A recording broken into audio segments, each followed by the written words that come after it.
Just thinking of her smile makes me smile. She was like a light. It's only a few minutes, but there are those beautiful sunrises that slow down and transform everything. They have a way of lasting because they aren't bound by time, but by the memories of those lucky enough to feel their warmth. It shows her just radiance, and then this one just shows who she was, with animals and a beach girl. Donnie Johnson had her own personal son, one she didn't have to wake up early to watch, her little sister, Denise. All 6 of us lived in a little 2-bedroom house. And it was, it was cramped, but there was a lot of love. Their 2-bedroom house in the town of Kill Devil Hills was just a block from the beach. The girls spent their summers on the water and on the pier. Their small beach town was the backdrop for all their happy memories. Until July 13th, 1997. Then, boom. I was so shocked. The call came early in the morning. Their childhood home had been set on fire, and Denise, who still lived there, had been murdered. Well, every year I do make sure there's an article in the paper about it. So these are all articles. 24 years later, the newspaper clippings are starting to show their age. When it first happened, a lot of papers just pretty much wrote the same old things. After years with no answers, Denise's case became cold. Until another phone call that changed everything. I wasn't sure, I'm been a little cautious, but we talked about what she wanted to do, and she just really felt pulled to it, I could tell.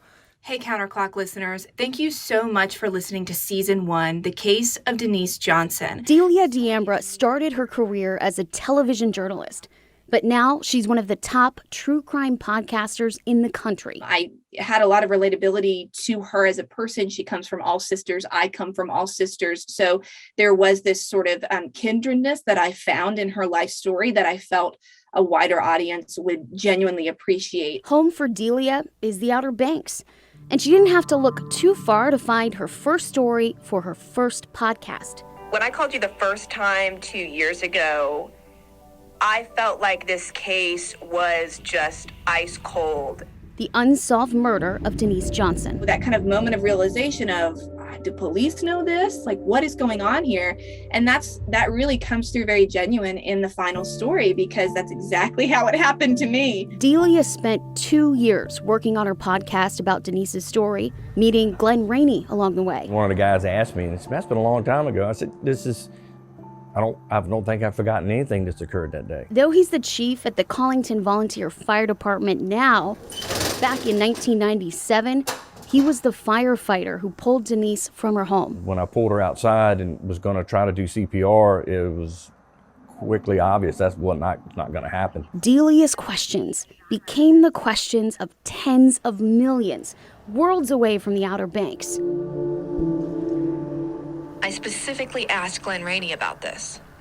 The front door was locked, the back door was locked, and all of the windows were down and locked. I don't know if they were locked, but they were all down. Everyone wanting to know the same thing. Who killed Denise Johnson? I think people genuinely want to learn about things that they can't understand, that they kind of grapple with, and crime stories just have that pull. But with that pull comes a responsibility. Delia says people who are obsessed with true crime need to remember there's a person at the heart of it all. If you're going to listen to the show, you should be willing to participate and engage in the advocacy work that's a result of it. For the first time in years, Donnie wasn't the only one asking questions. Thanks to Delia, prosecutors are taking another look at what happened to her sister. Oh gosh, yes. That podcast helped give me a lot of peace and it helped my mind to quit going, maybe it's you, maybe it's you, maybe it's you. But after everything, living in Kill Devil Hills became too much for Donnie. Of course it makes your mind race, and you come up with all kinds of reasons why somebody won't go ahead and say. Someone else owns the home now, and she finds her peace in the country. Where is he? And though she can't talk to Denise anymore, Butterflies. Denise loved butterflies. That's why that little butterfly is up on my refrigerator. That's Denise's butterfly. she has a way of seeing her, because some people are so beautiful, so warm, that even when they're gone, their memory is enough.